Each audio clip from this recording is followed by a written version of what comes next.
hello friends बरायबाय बड'जब info official YouTube चेनेलाव आसा खालामो नोंथांमोना बयबो मोजां दङ दा गिग आपडेट बेनो जाबाय अरुणोदय रां सोनाय डेट आरो लोगोसे गोदान एप्लाइ खालामनाय बेनो जाबाय सरकारि न' PMAYG अके अफलाइन अनलाइन खालामदोंबा नोंथांमोना न' मोनमारगोन नामा स' बेनि सायाव डिटेल्सखौ लाबोदों आरो लोगोसे माबायदि सार्भे खालामनांगौ माबायदि कमप्लिसन जानाय जायैखौ एबा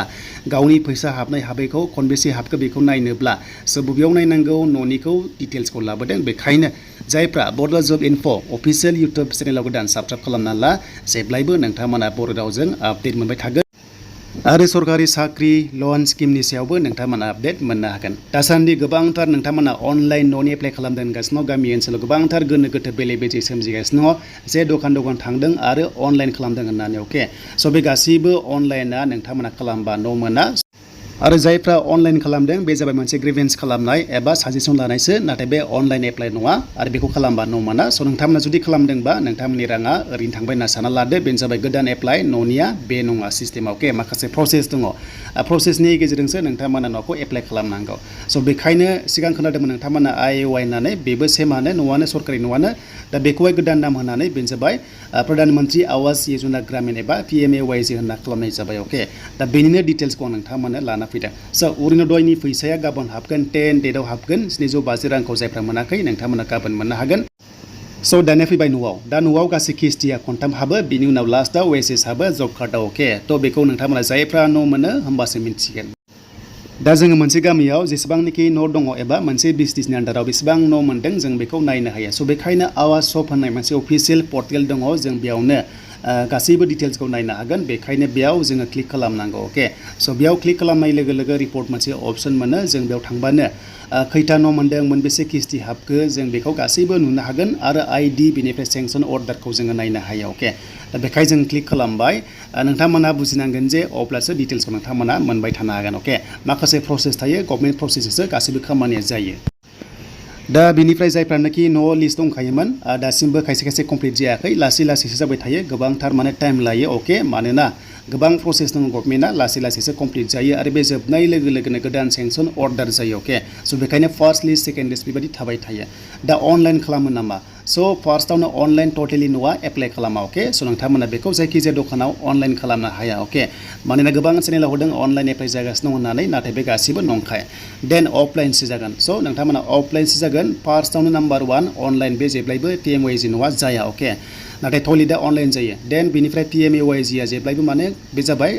अफलाइनसो जायो अके स' अफलाइननि माखासे प्रसेस दङ आं बेखौ नोंथांमोनजों डिटेल्सखौ होबाय थाखादों जाहाथे नोंथांमोना ओरैनो माने लस जाया दा अफलाइन खालामबा ओरैबायदि जायो माखासे अफिसियेलि अर्डार फैयो अके स' अफिसियेलि अर्डार फैनानै बेखौहाय फल' खालामनानैसो माने सासे बेनिफिसियारिनो ID होनाय जायो अके आरो बेनो जाबाय PMAYG नि थाखाय स' बे ID खौ मोननो थाखायनो फार्स्टआव सार्भे जागोन जेरै 2016, 17, 18 आव सार्भे जादोंमोन आरो दानि न' मोनबाय थानाय बिथांमोनानो मोनगासिनो दङ अके फार्स्टआव माने सार्भे जाग्रोगोन ID खालामनो हागोन आरो बे ID खौहाय रेजिस्टार खालामनानै पर्टेलाव सोगोन होमबासो माने सेंसन जाना फैयो आरो सेंसन जानाय लोगो लोगोसो न'खौहाय मोननो हायो स' अब्ला बुजिदो अनलाइन बोरै जाथावगौ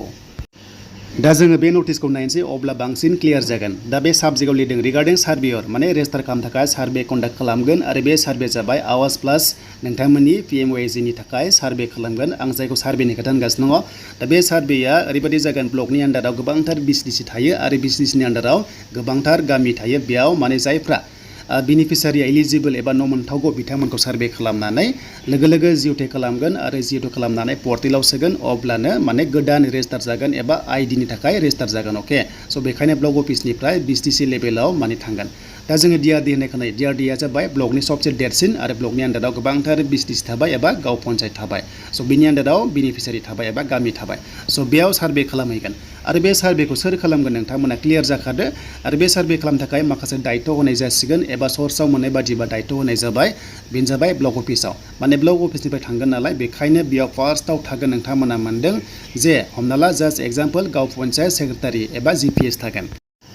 दा बे जाबाय गाव पन्सायत सेक्रेटारिया नन बिटिसि आव थायो जोंनाव बिटिसि दं नालाय बेखायनो जोंनावबो मोनसे 420 बिटिसि सेक्रेटारि पोस्ट साख्रि फैगासिनो दङ जायखौ जोङो बिटिसिएस होनना मिन्थिगोन बे पोस्टआ सेम गाव पन्सायत सेक्रेटारिजों अके माने नन बिटिसि आव बेखौ होनाय जादों माने गाव पन्सायत सेक्रेटारि स' बेनिफ्राय इन्जिनियार थाबाय टेक्स कालेक्टर थाबाय जायफ्रानोखि एडिआव साख्रि मोनदों टेक्स कालेक्टर पोस्टआव मिन्थिगौ ग्राम सेबक सेबिका थाबाय गाव पन्सायत कअर्डिनेटर थाबाय एबा जिपिसि जाय न'नि फैसा सोनाय किस्ति सोनाय खामानि मावो स' बेनिफ्राय जिआरएस थाबाय एबा ग्राम रजगार सहायक होनना बुंनाय जायो अके आरो बेनो जाबाय नोंथांमोना बिटिसि लेभेलाव थांनानै बिथांमोना मा सार्भे खालामगोन अके जायनोखि बेनिफिसियारि मोनथावगौ बिथांमोनखौहाय सार्भे खालामनानै आवाज प्लास एप होननाय मोनसे दङ बेयाव नैबे अफिसियेल लिंक दङ बेयावनो माने सोनाय जागोन अके स' बे सार्भे खालामनायाव फट' खेबगोन एबा जिअ'टेक खालामनानै अफिसियेल साइटआव एबा अफिसियेल एपआवहाय सोनाय जागोन आरो बे जाबाय रेजिस्टार जागोन स' रेजिस्टार जानाय लोगो लोगो बेनि एगेन्स्टआव मा जागोन मोनसे समाव आइडि मोनगोन आरो आइडि मोननाय लोगो लोगो आरोबाव मोनसे मेपिं खालामनांगोन रेजिस्टार खालामनांगोन अब्लासो माने न'आ सेंसन जागोन आरो बेखौ फैबाय थानाय समाव नोंथांमोना मिन्थिनांगोन आरो आपडेटखौ नोंथांमोना मोनगोन बे खामानिया सेप्तेम्बराव जागोन सार्भेया नैबे सेप्तेम्बर दानावनो सार्भे जागोन स' दानिया लास्टलि बेनो जाबाय फैसा हाबनाय न'निखौ बोरै नायो दा जोङो फिजिकेल प्रग्रेस रिपर्टआव फैनानै सेकेन्ड नाम्बार अप्सनाव जों क्लिक खालामनांगौ अके बेनो जाबाय हाउस प्रग्रेसआव एगेन्स्ट दा टार्गेट फाइनान्सियेल इयार माने मोनसे फाइनान्सियेल इयारावहाय माखासे टार्गेट थायो जे इसिखिनि न'खौहाय कमप्लिट खालामनांगौ होननानै दा जों बेखौनो सेकेन्ड नाम्बाराव जों नायनो हायो दा जोङो सेकेन्ड नाम्बाराव क्लिक खालामबा बेबायदि मोनगोन फार्स्टआव नोंथांमोना अल स्टेट मोनगोन बाट जों आसामखौ क्लिक खालामनांगौ राइट स' आसामखौ खालामबाय आसामनि आन्दाराव मा थागोन जिल्ला थागोन ना जोङो सेलेक्ट खालामबावदो जोङो जिल्लाखौ जास्ट एग्जाम्पल माखौ लानो जोङो जास्ट एग्जाम्पल जोङो चिरांखौ लानोसै अके जास्ट जोङो चिरांखौ क्लिक खालामबाय मानोना आं सिगां अदालगुरि बाक्साखौ नायखांबाय स' बिनिफ्राय जोंहा जिल्लानि आन्दाराव मा थायो जोंहा माने ब्लक थायो ब्लक अफिस थायोना सेलेक्ट खालामबावदो अके गाहायाव दा बर' बाजार मानिकपुर दङ बिनिफ्राय सिडली दङ जास्ट एग्जाम्पल जों बर' बाजारखौ सेलेक्ट खालामबाय आरो बिनि आन्दाराव जोंहा मा थागोन बिटिसि थायोना बिटिसिखौ जोङो सेलेक्ट खालामबावदो गाहायाव अके दा जोङो हमना ला माखौ लानो आमगुरि आमटेका जास्ट एग्जाम्पल खोनाबाय थायो आमटेका स' आं बेयाव आमटेकाखौ सेलेक्ट खालामना नायनोसै जे बे बिटिसिनि आन्दाराव बेसेबां बेनिफिसियारिया न' मोनखो खैबार मोनखो बेखौ नायनोबा खेबसा कड दङ 56-5006 जागोन एन्सारा बेखौ होनानै जोङो साबमिट खालामबानो लिस्टआ फैजोबसिगोन स' दायो नै लिस्टआ फैबाय बेयाव डाउनलड एक्सेल आरो पिडिएफबो नोंथांमोना नायनो हागोन आरो स' बेखौ नोंथांमोना नायनो गोसोबा नायनो हागोन स' बेयाव रेजिस्टार नाम्बार थाबाय अके देन बेनिफ्राय बेनिफिसियारि नाम थाबाय आरो फादार्स नेम मादार्स नेम थाबाय आरो लोगोसे आइडि नाम्बार थाबाय आं बेखौ माखासे ब्लार खालामबाय मानोना सेंसन नाम्बार आइडि नाम्बारखौ एसे प्राइभेसि दोननांगौ जायो सेंसन एमाउन्टआ नायदो गासै 130 मोनोना किस्तिखौ टटेल दा टटेल इन्स्टलमेन्ट पेडखौ नायोबा सोरबा खन्थाम मोनबाय डेट मिन्स बेना कमप्लिट जाबाय आरो नङा माने स्टेटासआबो जाबाय कमप्लिट जाबाय स' बेनिफ्राय खायसे फार्स्ट किस्ति मोननाया बेसेबां हाबो फैसाया आरो जों बेखौ नायनोबा नोंथांमोना फार्स्ट नाम्बार 1 किस्तिखौ जों नायनो हागोन जुदि सेकेन्डआव हाबोबा 81,250 हाबो क्लिनसिम थाङोबा जुदि फार्स्टखौ नायोबा फार्स्ट फैसा सोजेननाया 32,000 सामथिं सोनाय जायो एबा फार्स्टआव सोनाय जायो अके